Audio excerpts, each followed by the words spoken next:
Entonces, el libro del Génesis es un libro que trata sobre los orígenes del universo, cómo comenzó la creación, de dónde venimos nosotros, cómo fue hecho el universo, si fue medido, qué cosa usó Dios para el universo, quiénes somos nosotros, hacia dónde nos dirigimos. Y en la primera conferencia, para hacer un resumen breve, vimos claramente que como el ser humano no tiene más que la ciencia y la brujería, el ser humano solamente tiene como recursos la ciencia para poder tratar de buscar y descubrir el origen del universo.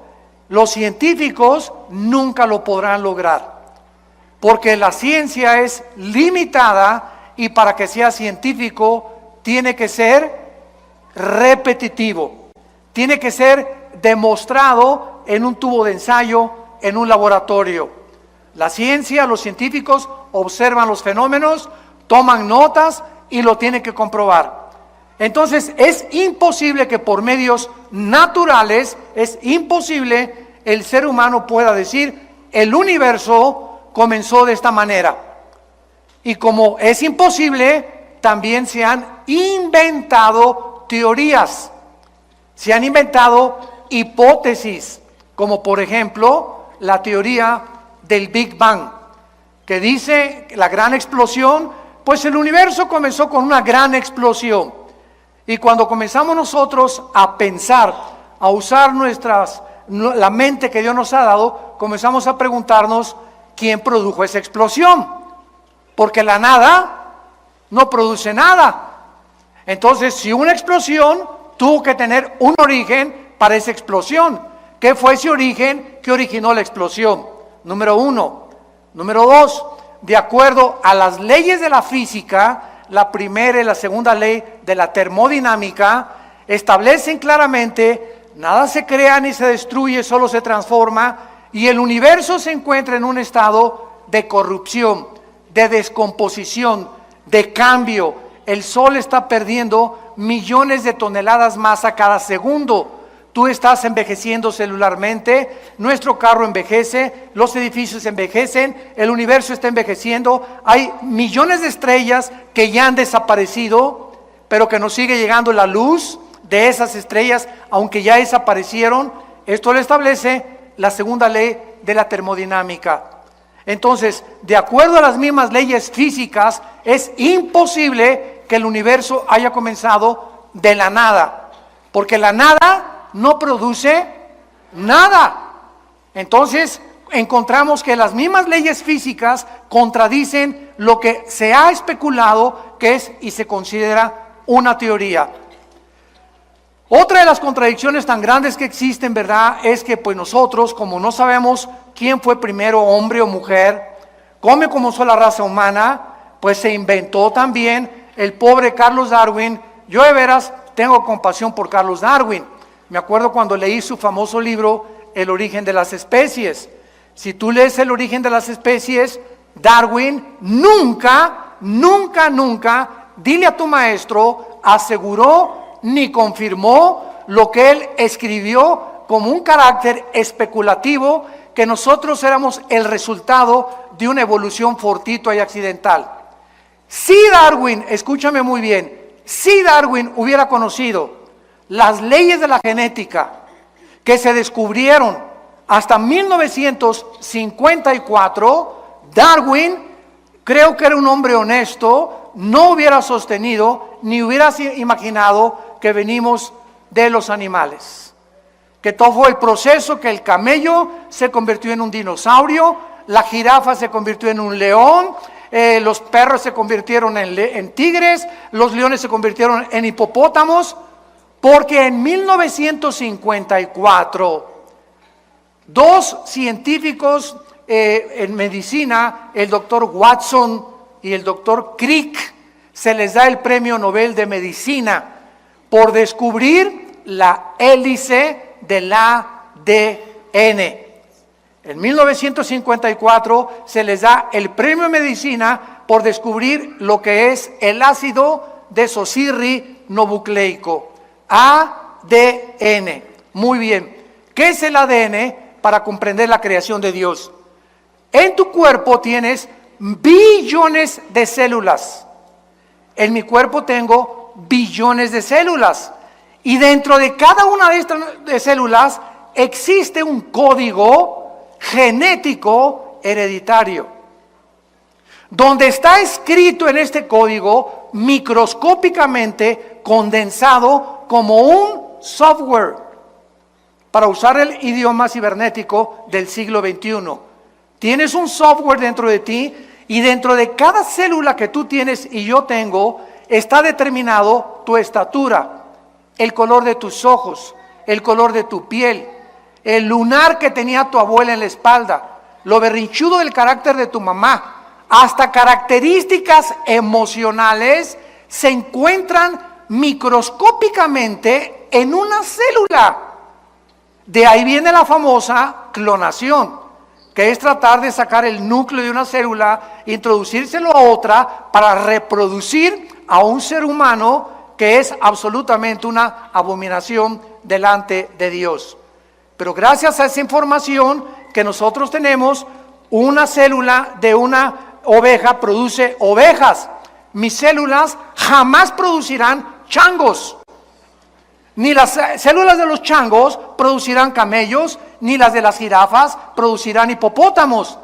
Y cuando se descubre el ADN, el 62%, escúchenme muy bien, de los científicos que se decían ateos, se arrepintieron. No estoy hablando del arrepentimiento bíblico de aceptar a Jesucristo. Se arrepintieron de decir, nos hemos equivocado, porque es imposible física, biológica y genéticamente que el ser humano sea el resultado de una evolución accidental y fortuita.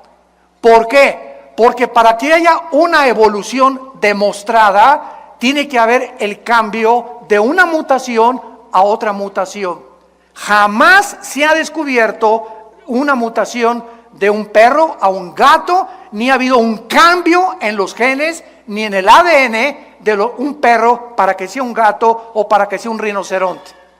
Entonces, las leyes de la genética impiden la evolución. Las leyes de la termodinámica impiden la evolución. ¿Por qué? Porque la evolución dice que vamos de menos a más. Y la Biblia dice que vamos de más a menos. O sea, cada vez más nos degeneramos. Cada vez más el universo se descompone. No comenzó el universo de más a menos, sino comenzó de más a más, de menos a más, como dicen los evolucionistas. Entonces, y las leyes de la biología, los aminoácidos, si tú eres bióloga o biólogo, son los ladrillos de la vida. Y los aminoácidos impedirán, han impedido y siguen impidiendo la evolución. Entonces nos encontramos con científicos que se enfrentan a la misma ciencia, a la biología, a la física y a la genética, que los arrinconan, pero que mantienen su posición intelectual por la soberbia, por no querer reconocer las mismas evidencias que la misma ciencia nos está ofreciendo, y Dios ha permitido que se descubran todas estas cosas científicas y tecnológicas para que el ser humano en el siglo que vivamos no tenga excusa de su ateísmo, de su escepticismo o de su ateísmo, ¿verdad? Porque ya un ateo no puede decir, como dijo Carlos Sagan, el astrónomo ateo del siglo XX cuando murió, es que si Dios nos diera más evidencias de que Él existe, yo creería en Dios. Por el amor de Dios, Carlos Sagan, no sabemos dónde se encuentra, ya se murió, pero por favor, la genética te demostró casi 50 años antes de que tú murieras que es imposible que el ser humano sea creado o el proceso de una evolución. Entonces, la ciencia pues no ha podido regresar y explicarnos eso. Y tenemos otro recurso secular, que es la brujería, el ocultismo. Los magos, los astrólogos, es que si yo soy Géminis, pues tú eres Virgo, no nos llevamos, y de alguna manera mis horóscopos me dicen que hoy no compro y no compro. Hemos llegado teniendo una mente y una razón que Dios nos usó, que Dios nos dio para usarla, hemos llegado a comportarnos como seres irracionales. ¿Cómo es posible que siendo racionales lleguemos a creer que la luna y el sol y Júpiter y la posición de los astros determinen mi conducta? O sea, somos personas determinadas, no autodeterminadas, sujetos a la influencia de los astros. Imagínense a dónde hemos llegado diciendo que somos sabios, se han convertido en necios. ¿Y todo por qué? Porque estamos buscando de dónde venimos. ¿Hay un propósito para vivir? ¿Hay una razón para vivir? ¿Realmente por qué existo? ¿De dónde vengo? Otra de las más grandes abominaciones del siglo XXI es el famoso transgénero. ¿Qué dice la genética? Por el amor de Dios, vamos a cerrar la Biblia. Vamos a las leyes de la biología. Que las mujeres tienen 2 cromosomas XX, el hombre tiene XY. Cuando mi papá se reunió con mi mamá para parirme, el cromosoma Y de mi papá fertilizó el óvulo de mi mamá X y nací varón. Y todos los que somos varones tenemos un cromosoma que las mujeres no tienen. Y cuando tú eres mujer es porque tu papá, cuando tuvo relaciones con tu mamá, el cromosoma X de tu papá fertilizó el X de tu mamá y naciste mujer, naciste princesa y reina.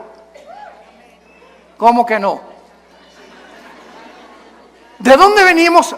Estamos en el siglo XX, damas y caballeros, y se está enseñando que si un niño se quiere vestir de princesa y una niña se quiere vestir de soldado y de Rambo, les demos oportunidad porque tienen el derecho, imagínense, tienen el derecho de escoger su género cuando lo que determina nuestro género es la biología.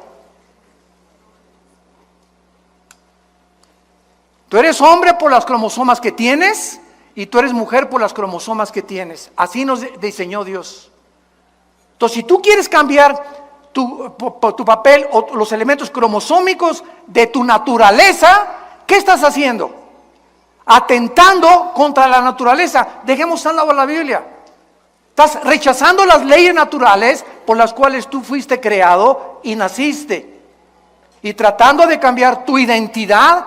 Por eso el 63% de las personas que han querido operarse y volverse mujeres u hombres se han suicidado. ¿Me escucharon?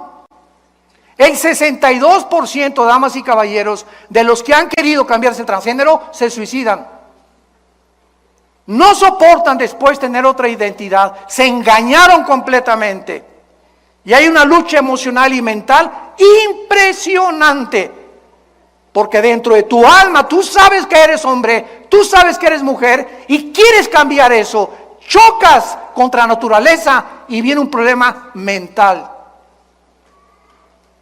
De ahí viene lo que clasificaron los psicólogos como múltiples desórdenes de la personalidad, esquizofrenia, sociopatías, psicosis, paranoias, que son únicamente problemas mentales que los seres humanos se han provocado por luchar contra la naturaleza y contra las leyes de Dios.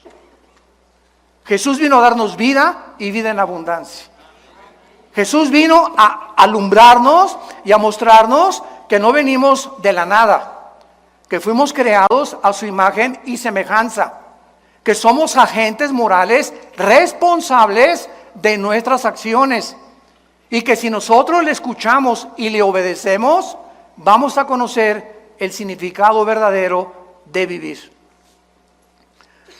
Abran sus Biblias los que la traigan.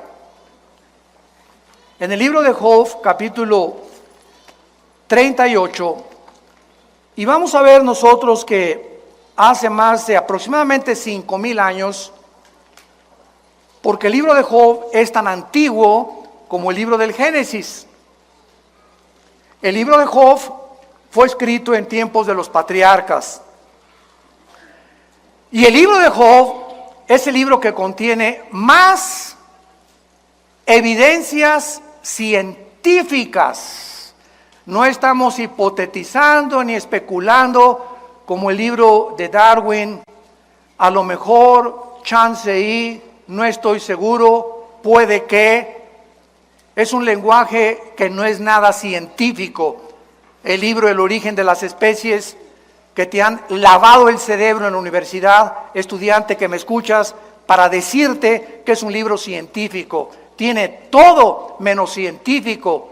Son solamente postulaciones, tesis, que jamás se llegaron a comprobar ni se han comprobado. Porque para que haya evolución, tiene que haber el cambio de una mutación de una especie a otra especie. Díselo a tu maestro derechito y a la yugular. En Job capítulo 38, Dios le hace una pregunta a Job. Versículo 4, ¿dónde estabas tú cuando yo fundaba la tierra?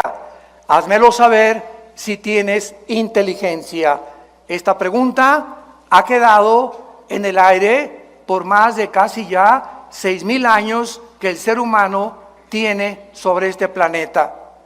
¿Dónde estábamos cuando Dios fundaba la tierra? ¿Cuál sería la respuesta? Muy sencillo, no existíamos. Porque antes de que nosotros fuéramos creados, lo vamos a ir viendo con mucha profundidad, este planeta, la Tierra, ya estaba habitada antes que nosotros. No por seres humanos, sino por ángeles. Los ángeles ocupaban esta tierra y aquí en este planeta fue creado Lucifer. Y cuando hablamos de ángeles, quiero volver otra vez a repetirlo, la creación de Dios en la Biblia es serafines que están arriba del trono de Dios, querubines que están junto a Dios guardando su santidad, y vamos a explicar todo esto detenidamente, y los ángeles son otras entidades espirituales, porque la palabra Malek en el hebreo, con K al final, y angelus en el griego significa mensajeros. Entonces, los querubines no son ángeles, los serafines no son ángeles, son otra especie de creación espiritual de Dios. Cuando me preguntan, ¿usted cree que el universo está poblado por seres de otros planetas? La respuesta es claro, amén y amén, pero no por marcianos, ni jupiterianos, ni mercurianos, sino que el universo, lo dice la Biblia, está poblado por millones de millones de millones de ángeles en otras galaxias. Y el centro, el núcleo de todo el universo y el sistema solar donde nosotros vivimos, el centro del universo es este minúsculo planeta que se llama Tierra. ¿Lo podrías tú creer? Que hay estrellas que son 1,000,000 de veces, escucha lo que te digo, más grandes que el Sol. Para que tengas una idea, el Sol es 1,000,000 de veces más grande que la Tierra. O sea, dentro del Sol cabrían 1,000,000 de planetas Tierra. Para que tengas idea de la grandeza del Sol. Y hay estrellas 1,000,000 de veces más grandes que el mismo Sol. Y la Tierra, este minúsculo y aparentemente inofensivo y completamente marginado planeta, de los más chiquitos que hay, ahí escogió Dios venir a tener el inicio de la creación, por lo cual la Biblia comienza en Génesis 1:1, en el principio Dios creó los cielos y Marte. ¿Dice eso? Dios creó los cielos y el objeto de la reflexión de Dios y el objeto a donde Dios nos quiere llevar es mostrarnos desde el principio de la Biblia que este planeta no solamente es especial, sino, escúchame bien, en los próximos años, este planeta, Dios que habita ahorita en el tercer cielo, va a bajar como cuando estuvo en el huerto del Edén. Adán y Eva caminaban con Dios en el huerto del Edén. Dios caminaba con ellos en el huerto del Edén. Dios como forma humana caminaba con ellos y platicaba con ellos. Y cuando vino el pecado, Dios nos dejó a nosotros, perdimos la espiritualidad y cuando recibimos a Cristo la recobramos. Pero este planeta, cuando Jesús venga, se convierte en el trono de Dios del universo.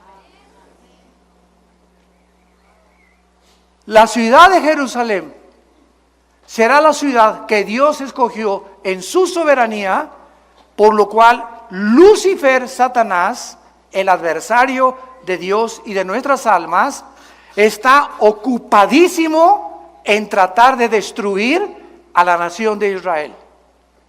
Pero como la mayor parte del mundo, periodistas, conductores, analistas políticos, científicos, están ciegos a este libro, a la Biblia, y no ven más allá de lo que la Biblia dice, no entienden el conflicto espiritual que la Biblia nos muestra de por qué Hitler, los nazis, los quisieron destruir. Cuando los nazis teniendo guerra contra Rusia, contra José Stalin, Winston Churchill en Inglaterra y los americanos, Hitler se olvidó de Rusia, de Inglaterra y de Estados Unidos y se volvió contra un grupo étnico de judíos que no tenían armas, ni nación, ni ropa, ni dinero, con odio jarocho.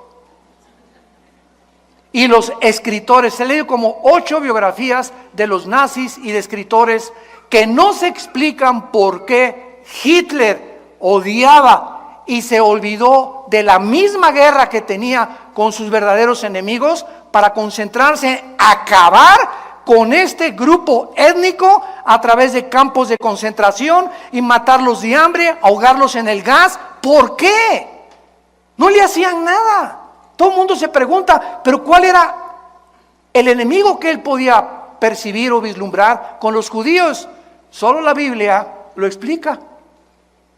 Y por eso actualmente Jerusalén sigue siendo el centro de ataques del mundo entero, de todos sus enemigos alrededor, de destruirlo, echar al Mediterráneo, y nadie ha podido, desde 1948, que se establecieron como nación libre, soberana e independiente, nadie ha podido sacarlos de su tierra, porque así lo dice la palabra de Dios. ¿Y saben por qué es este odio? Porque Lucifer sabe, Satanás sabe que cuando Cristo regrese por nosotros, Jerusalén se convierte en la ciudad y el trono de Dios. Es el miedo que él tiene de que se le acabó su reinado en este planeta Tierra. Por eso el odio que él tiene contra la raza judía. Pero ese es otro tema que podemos abordar en otras conferencias. Muy bien.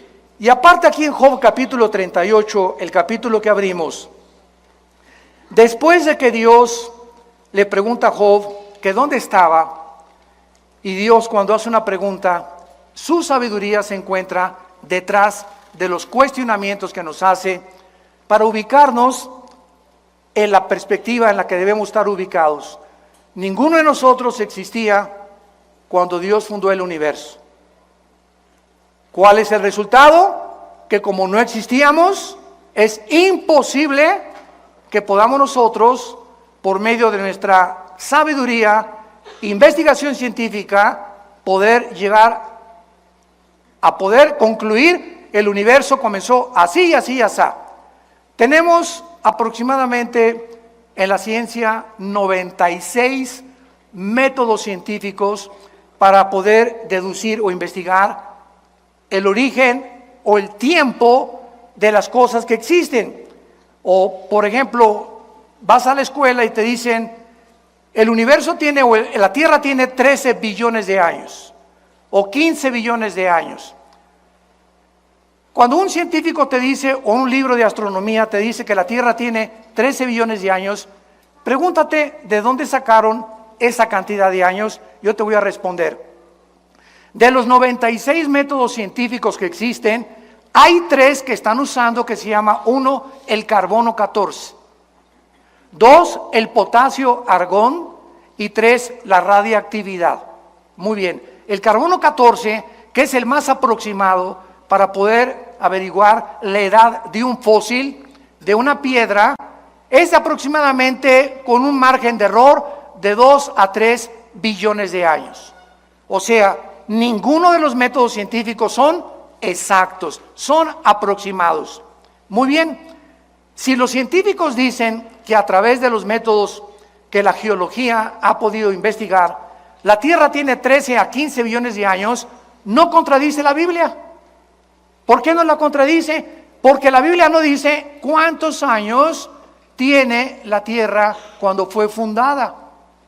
Y yo creo que la Tierra tiene, el planeta Tierra tiene billones de años. Estoy de acuerdo con eso. El ser humano tiene 6,000 años de historia. Eso es lo único que es dogmático. El ser humano no tiene más de 6,000 años viviendo en este planeta. ¿Cómo lo sabemos? Por las genealogías que existen desde el libro de Adán hasta el Apocalipsis.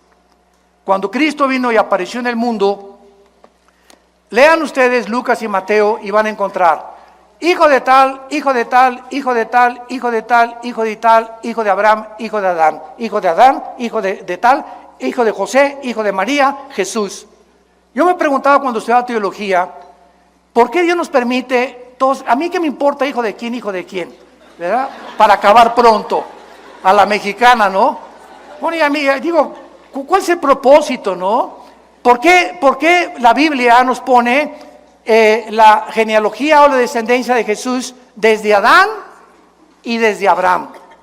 Y cuando ya comencé a profundizar aún más, descubrí porque a Dios le interesa, fíjense lo que les voy a decir, a Dios le interesa que cuando su Hijo Jesucristo apareciera en el escenario mundial, fuera el único ser humano de quien se pudiera citar o se pudiera deducir desde dónde venía. Toda su ascendencia de Jesucristo es la que se encuentra en 2 evangelios. ¿Y esto por qué? Porque a través de la prueba de las genealogías de Cristo, Cristo demuestra a los fariseos, a los religiosos, a los expertos en la ley, que Él era el Mesías que Dios había prometido. Sus credenciales venían por venir de María. María descendía del rey David. David descendía de la tribu de Judá. De la tribu de Judá descendía Isaac. Isaac descendía de Abraham. Abraham descendía desde Adán. Y esto lo prueba la Biblia para demostrar que Jesús no es Buda, no es Mahoma, no es Mahatma Gandhi, no es Walter Mercado, no es Confucio. Él es mi Hijo bien amado, en quien tengo toda mi complacencia. Cuando fue bautizado, fue la voz que se oyó: es Jesús, Él es. No sigas a Mercado, no sigas a Buda, no sigas a Confucio. Son hombres altruistas, son hombres que de alguna forma fueron buenos de acuerdo a nuestra calificación y nuestra perspectiva, pero no eran el Hijo de Dios. No eran los que tenían toda la sabiduría del mundo. No eran los creadores de la vida. Es Jesucristo, el que celebramos ahora en Navidad, el que es realmente y vino a darnos la vida eterna. El que dijo: yo soy el camino, la verdad y la vida. Yo antes de ser cristiano, ustedes lo saben, yo era ateo, comunista. No tenía otra, estaba decepcionado de la religión que mis padres me heredaron. Quería ser cura a los 12 años, me corrieron a los 6 meses. Cuando descubrí que me gustaban las mujeres porque me habían dicho que tenía que hacer el voto del celibato. A los 13 años estuvimos mis hermanos y yo en colegios lasallistas, y pues nos mandaron al seminario, vivíamos en Acapulco, y me dijeron una noche, nos juntaron a todos los que estábamos ahí en el noviciado, que ustedes tienen que enterarse que cuando sean ordenados van a tener que hacer el voto del celibato. Y le pregunté: perdón, ¿qué es eso? Que ustedes no se pueden volver a casar, o no se pueden casar nunca. Y esa noche me acuerdo que vi una güerita pasando ahí por el seminario. Se parecía a mi esposita linda, hermosa, prichocha. Y le hablé a mi papá el otro día y soñé con ella. ¿Cómo es Dios, no? Y le dije: papá, discúlpame, ven por mí porque yo no puedo ser cura. Me dijo: ¿por qué? Le dije: porque me gustan las mujeres. Y pegó un brinco mi papá de felicidad que no se imaginan. Él tampoco quería que yo abrazara el sacerdocio.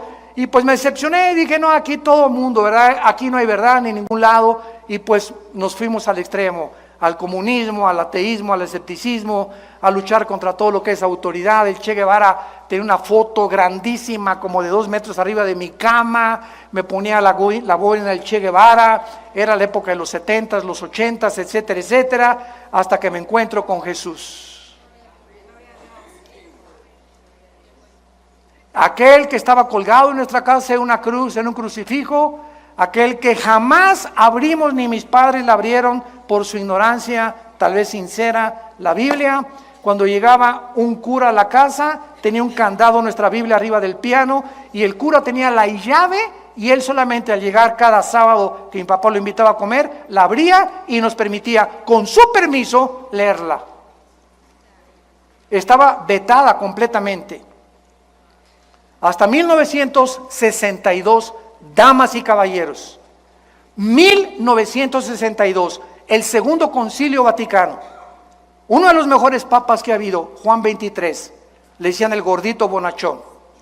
Juan XXIII, por primera vez desde el año 350 que Constantino cierra la Biblia y absorbe el cristianismo, hasta 1962, se le dio permiso al pueblo de leerla. ¿Virgen? ¿De dónde? No encuentro el nombre. Y Juan 23 abre la Biblia y... Chihuahua, cuánto apache. Y manda Juan 23 quitar las estatuas de las iglesias. Manda quitar el latín, porque era en latín en que se daba la iglesia. Tú entrabas, no sabías ni de qué se trataba la onda. Entrábamos, párense, siéntense, incienso, ahí está Dios, salió de Dios, viva Zapata. Porque nos enseñaron que Dios estaba confinado a ese edificio. Y entonces, ¿verdad? Pues es una ignorancia tremenda por desconocer la Biblia. Hasta que cuando mi hermano a mis 25 años me comenzó a hablar de Jesús y me dio el Evangelio de San Juan, no se imaginan, bueno, fue una revolución en mi vida. Porque yo le pedía al Dios que yo no sabía que existía, sabía que si había alguien, yo quería saber quién eres tú, y le gritaba en las noches, ¿dónde estás? Si existes, dime quién eres tú, y voy a creer en ti. Y cuando mi hermano me dice, es Jesús el que tú estás buscando, y encontré el final de mi búsqueda, supe que había llegado al final de mi camino. Era el final de mi camino anterior y el principio de una nueva vida en Cristo Jesús. Muy bien. Dice aquí en el libro de Job que acabamos nosotros de abrir ahorita, que no solamente Dios hizo estas preguntas que no tienen respuesta desde la perspectiva humana, sino que también dice Dios y le pregunta, vean ustedes los signos de interrogación, versículo 5, Job 38. La segunda pregunta es, ¿quién ordenó sus medidas? Si lo sabes. ¿O quién extendió sobre ellas cordel? Esto es interesantísimo porque el planeta Tierra tiene peculiaridades que permiten y facilitan la vida humana y la vida de los animales, de los peces y de las aves, gracias a las medidas que tiene, a la distancia que tiene del Sol y al movimiento que tiene sobre su eje de rotación y de traslación alrededor del Sol. Escuchen esto. De acuerdo a los astrónomos y a los científicos, la Tierra tiene una inclinación exacta de 23 grados y medio. La Tierra tuviera 1 grado a la derecha, 1 grado a la izquierda, se congelarían los polos. No habría vida, no sería posible la vida.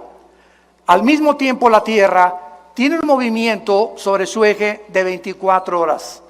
Y al mismo tiempo que la Tierra gira uniformemente 24 horas, ahorita estamos moviendo, si no lo sentimos, por las fuerzas centrípetas y las fuerzas nucleares y las fuerzas que existen cósmicas, no sabemos que está moviéndose en la Tierra, pero estamos girando en la Tierra, se traslada alrededor del Sol en diferentes distancias. Esto hace la primavera, el verano, el otoño y el invierno. Mientras más lejos del sol, invierno, más cerca del sol, los veranos. Toda esta secuencia de estaciones de la distancia del sol le hacen preguntarle a los astrofísicos y a los físicos matemáticos las siguientes preguntas. En la física hay una ley que se llama la ley de la velocidad y de la fuerza. ¿Qué quiero decir?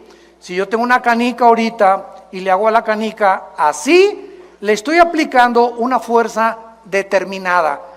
Esta fuerza que le aplica a la canica impulsa a la canica a que viaje determinada distancia, pero ¿qué pasa? Se tiene que parar, ¿correcto? Porque es la fuerza que le apliqué. La velocidad es proporcional a la fuerza que le apliqué. Agarras una flecha y le disparas a la flecha y le aplicas la fuerza del arco, la flecha sale ¡rum! Pero la flecha tiene que ser una parábola y caer, porque hasta ahí llegó la fuerza que el arco le aplicó. Aprietas una pistola y la pólvora hace que la bala salga disparada, no importa cuántos kilómetros, la bala tiene forzosamente que caer, porque es la fuerza que la pólvora le aplicó. Muy bien, si esta ley es constante y no puede ser violada, la pregunta a los físicos y a los astrofísicos es la siguiente: ¿quién le hizo así a la Tierra? Señores físicos que nos acompañan, por favor, pues las fuerzas del universo, no solamente la Tierra tiene un movimiento de algo invisible que la hace moverse, sino que su velocidad no la ha perdido. Esto viola la física. Mantiene uniforme su velocidad y alrededor del Sol, además de eso. Increíble. Bueno, si esto es increíble, en el mundo macroscópico, agarremos un microscopio electrónico y veamos la materia.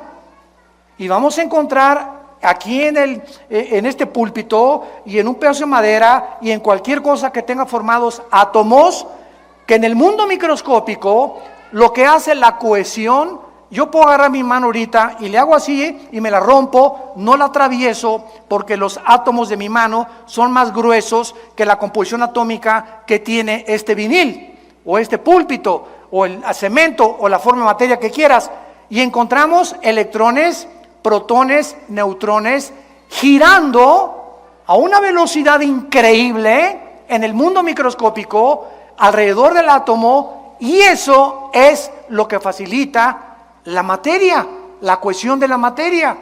¿Quién les hizo así? A los átomos. Y a los electrones para que dieran otra vueltecita. Y a los neutrones para que giraran de esta manera alrededor del átomo. ¿Quién da esa velocidad? ¿Quién sostiene esto? Por el amor de Dios, Jesús, María y el borrito que los acompaña. Estamos tan ciegos al mundo y el universo que nos rodea, como dice el Salmo 14, el necio dice en su corazón, no hay Dios. Creemos que nosotros tenemos respuestas a todo. ¿Dónde estabas tú cuando Dios fundó el universo? Cabeza de chinche, cerebro de caracol que tenemos comparado con la grandeza del Dios de la Biblia. Y dice la Biblia, ¿quién ordenó sus medidas? ¿Quién extendió sobre ellas cordel? ¿Sobre qué están fundadas sus basas? Versículo 7, y aquí nos dice, Job 38:7, que los ángeles ya vivían cuando Dios estaba formando la tierra, dándole sus medidas como un arquitecto soberano del universo, como el legislador cósmico de las leyes morales. Los ángeles ya estaban con él, viendo, antes de que tú y que yo naciera, los ángeles ya existían. Cuando alababan las estrellas del alba y se regocijaban los hijos de Dios. La frase, Ben Elohim, Ben con B grande, Elohim, que se tradujo hijos de Dios, aparece solo 6 veces en el Antiguo Testamento, y las 6 veces se refiere a los ángeles. Los hijos de Dios, antes del Nuevo Testamento no existían. Ahorita los hijos de Dios somos nosotros y tenemos una familia en el cielo que son los ángeles. Dios tiene dos familias, la familia del cielo y la familia de la tierra, que somos la iglesia. Y algún día nosotros, increíble, 1 Corintios capítulo 6 del 3 al 4, nosotros vamos a juzgar a los ángeles que se rebelaron contra él y Lucifer en el día del juicio. Nosotros vamos a ser el gran jurado, pero también es otro tema que no vamos a tener tiempo de abordar. Muy bien, ahora bien, veamos esto.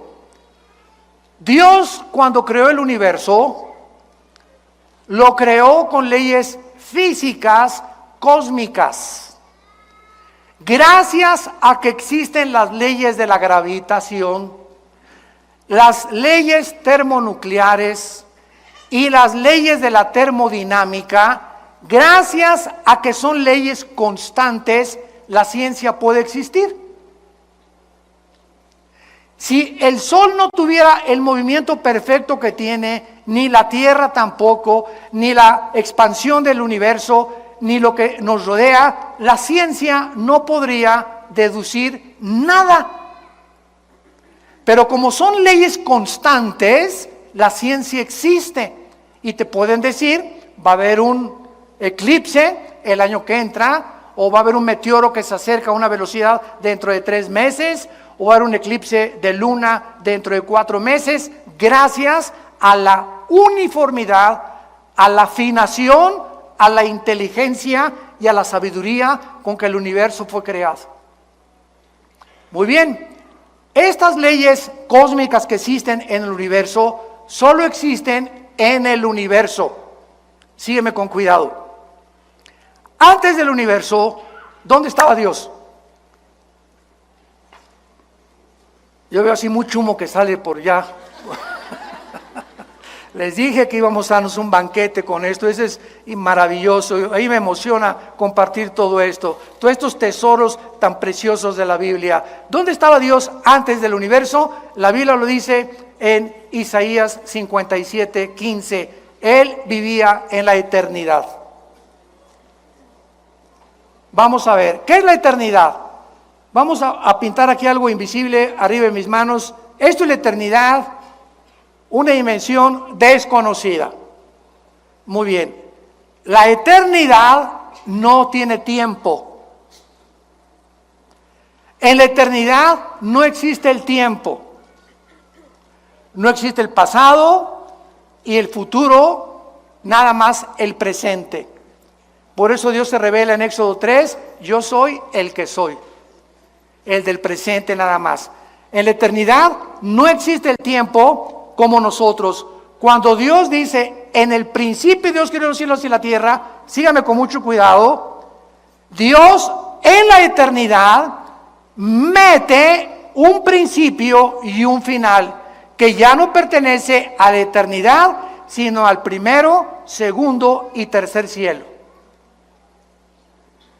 Los 3 cielos que menciona 2 Corintios 12, 2 y 3, no existían cuando Dios vivía en la eternidad, ni cuando Dios no había creado el universo. Era el Padre, el Hijo y el Espíritu Santo, nada más. Entonces, Dios inicia el universo con un tiempo. En el principio, cuando dice, en el principio Dios creó los cielos y la tierra, en ese principio vino a la existencia la materia, el tiempo y el espacio. Pertenecen al principio del tiempo y vamos a tener un final. Ahora bien, nosotros los seres humanos estamos encerrados en un universo de 4 dimensiones. Alto, bajo, ancho, y Alberto Einstein, 1943, concluye y postula su famosa fórmula E igual a mc al cuadrado, que significa la energía es igual a la masa por la velocidad de la luz al cuadrado, y se establece el tiempo física, astronómica y científicamente como la 4ª dimensión.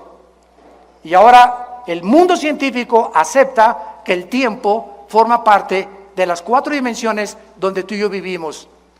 Pero como Dios es eterno, Él está fuera del tiempo, ¿correcto? Él está fuera de nuestras dimensiones, porque estas 4 dimensiones no existen en la eternidad.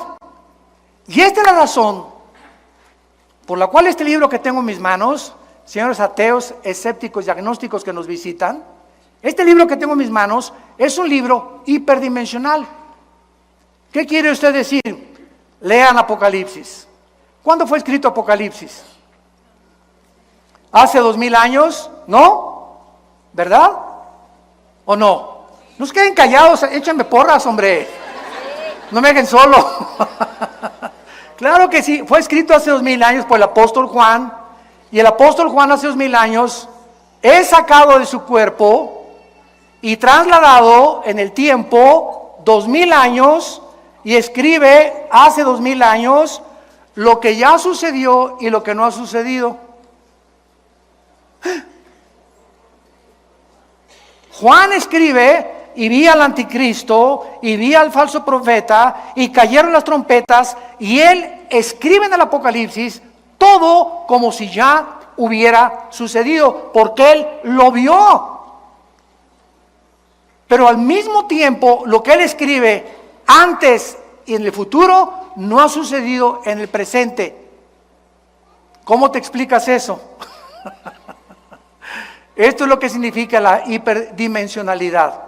Como Dios es y trasciende todo, para Dios 1000 años es un día es 1000 años para Dios. El tiempo para Dios no existe como existe para todos nosotros. Otro ejemplo, si tú fueras una mosca, ¿sabes cuánto tiempo vivirías? 24 horas. Y esas 24 horas de la mosca tal vez le parecieron 500 años. Porque el tiempo para la mosca no pasa igual que el tiempo para ti.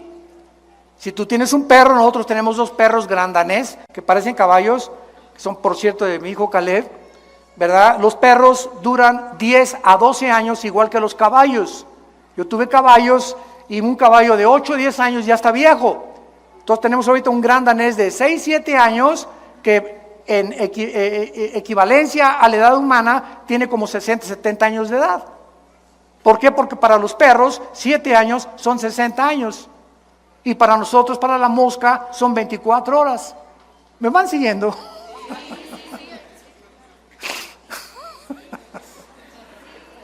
O aterrizamos. Ya no sé, Señor, ayúdanos. Yo le pido a Dios que me ayude a poder explicar todo esto. Y a veces no hay las suficientes palabras para poder explicarlo. Pero en 2, 3 años lo vas a entender. Muy bien. Entonces, el tiempo no existe en la eternidad porque es otra dimensión. Y Dios para Él 1000 años es un día es como 1000 años. Para la mosca son 24 horas, que a lo mejor son 500 años. Para los animales, perros y caballos que tienen el mismo tiempo también es lo mismo. El que más dura es la ballena, por ejemplo. La ballena puede durar 80, 100 años, una ballena. Entonces, así todos los animales tienen su dimensión. Los peces en el agua tienen también su dimensión. Y ellos viven en una dimensión donde ellos no creen que existe nuestra dimensión. Y nosotros los estamos viendo todos los días.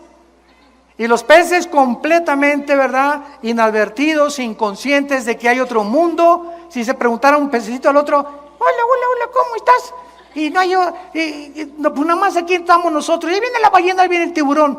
Pero nunca se van a imaginar que hay otra dimensión fuera del agua que somos nosotros y que los observamos. Así muchas veces nosotros somos como los peces que estamos en un mundo cerrado y tenemos gente que nos está observando, que son los ángeles. Dice 1 Pedro capítulo 1 que los ángeles se asoman desde la dimensión donde están viéndonos y aprendiendo la multiforme, dice Efesios 3, la multiforme gracia y sabiduría de Dios. Los mismos ángeles están aprendiendo de todos nosotros. Y yo quiero solamente terminar con esto y recordarte que cuando Dios nos da vida, al aceptar a su Hijo Jesucristo, ¿qué clase de vida nos da? Vida eterna o vida temporal. No, ¿verdad? Ok, ahora entiendes que cuando Jesús dice, En mí está la vida y esta es la vida eterna, que te conozcan a ti. Juan 17:3 me está diciendo que cuando yo recibo a Jesucristo, recibo una vida que yo no tenía antes de nacer. Tenía la vida física, biológica, y mueres, te vas a la tumba o al cielo, al infierno. Pero ya vivos, nosotros, los hijos y las hijas de Dios, ya estamos en la eternidad. Ya estamos en la eternidad. Efesios 2, ya estamos sentados con Cristo. Espérame tantito, ¿cómo que sentados con Cristo? Si aquí estoy, aquí en Metepec. ¿Cómo está eso? Romanos capítulo 6, porque no sabéis que los que hemos sido bautizados en Cristo, hemos sido bautizados en su muerte, en su entierro y en su resurrección. La Biblia nos dice que cuando Cristo murió, estábamos con Él. Estábamos con Él, pues yo nací hace poco, ¿cómo que estábamos con Él? En la eternidad y en la perspectiva divina, cuando tú recibes a Cristo, y yo estaba con Cristo, cuando Cristo muere en la cruz, morimos con Él, somos enterrados con Él, y cuando Cristo resucitó, nosotros resucitamos y ya estamos sentados con Él. ¿Capiche? En otras palabras, tenemos los cristianos la posición que tenemos en el cielo y la posición experimental. Experimentalmente estamos en un mundo, estamos sufriendo, avanzando hacia el futuro. Un futuro que ya está escrito. Un futuro donde Jesús dice: yo soy el alfa y el omega. Un futuro donde ya se nos garantiza que vamos a llegar y que vamos a reinar con Él. Y mientras yo tenga esta capacidad de poder entender esto, voy a motivarme a ser fiel hasta la muerte.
Thank you.